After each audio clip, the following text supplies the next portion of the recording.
Friends, இன்னைக்கு climate நல்லா இருக்கிறதுனால எங்கள் மாடி தோட்டத்தை பார்க்க போகிறோம். இதில் குண்டு மல்லி பூத்திருக்கு.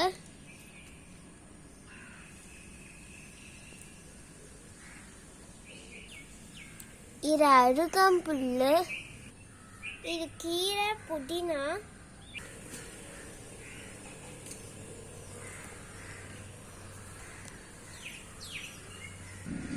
வெண்டைக்காய், திரும்ப இதுதான் வெண்டைக்காய், இதுதான் சுண்டைக்காய், இது முள்ளங்கி,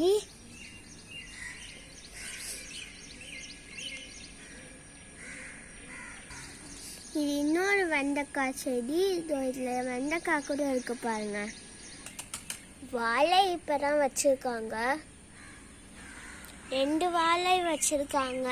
இது வர மாதிரி தெரியல, ஆனால் இது வரும்னு நினைக்கிறேன். இது துளசி, அது கத்தாழை. Okay, thank you friends.